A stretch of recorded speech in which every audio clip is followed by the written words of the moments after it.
Hi guys, and welcome to Science and UCAT.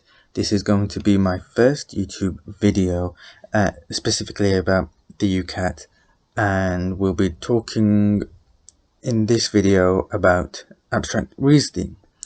Here is some quick info to get us started. The subtest has 55 questions, which must be done in 13 minutes, and you have approximately 14 seconds per question. There are 4 types of question: 2 sets, series, statement, and 2 sets, but with 4 test shapes. I'll be going through an example of each of these types, so don't worry if you can't understand this. This is just by way of describing each type. So let's get started with the first one. And this is 2 sets. As you can see, you have 2 sets, set A and set B. I have a warning here showing that this is not the UCAT layout, right? So don't be alarmed if you've seen this, went into the UCAT and thought, wow, it's completely different. This is not the UCAT layout. So you have 2 sets, set A and set B, and you have a figure here, or a test frame. You have to define the test frame by saying that it belongs to set A or set B. Straight away, you can see in set A that each of these shapes are divided into 3, and in set B, each of these shapes are divided into 4. As you can see here in this figure frame here, that this shape is divided into 3, and so you can straight away say that it belongs to set A. So you click set A and move on as quickly as possible. And remember, you have only 14 seconds per question, and so you'd want to quickly skim through the question, look through the 2 sets, find the patterns, and then quickly choose your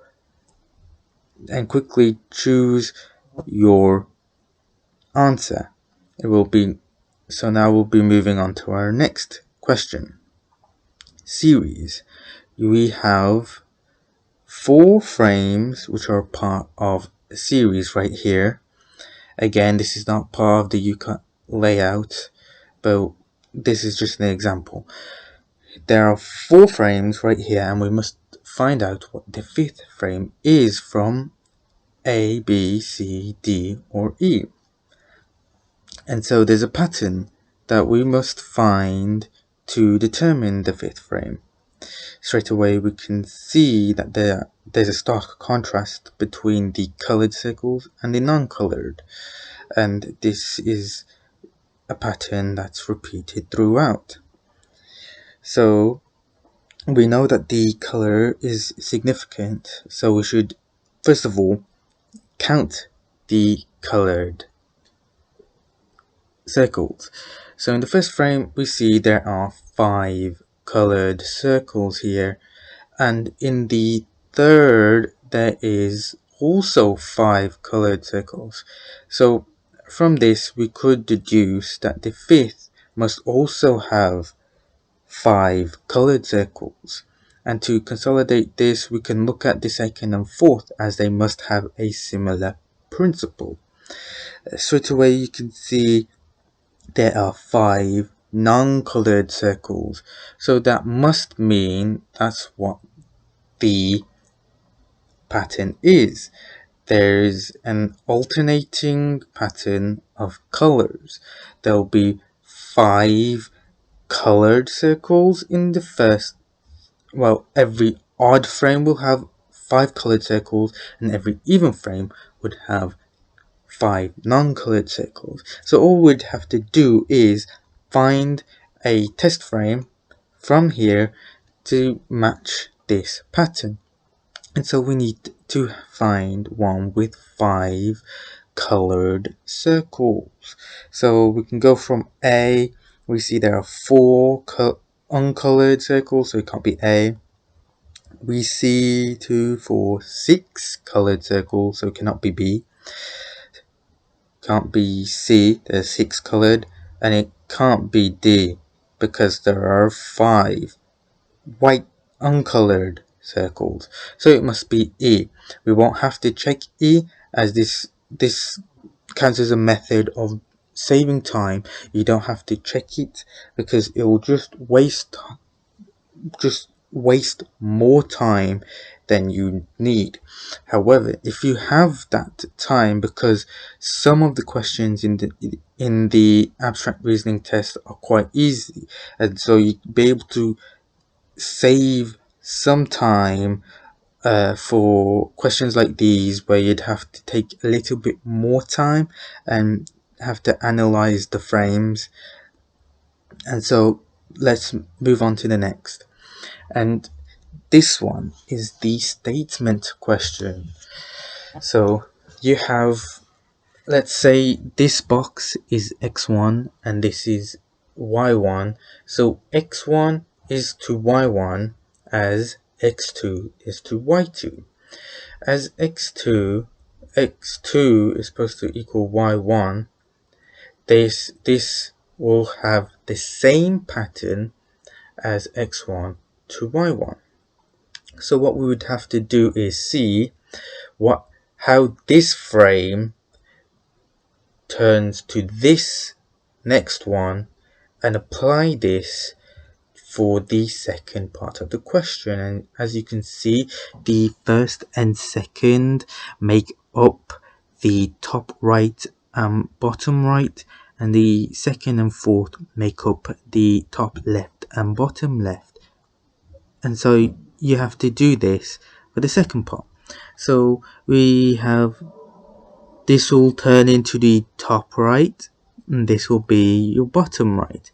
And you can see straight away, A shows this. None of the others show a similar pattern to that.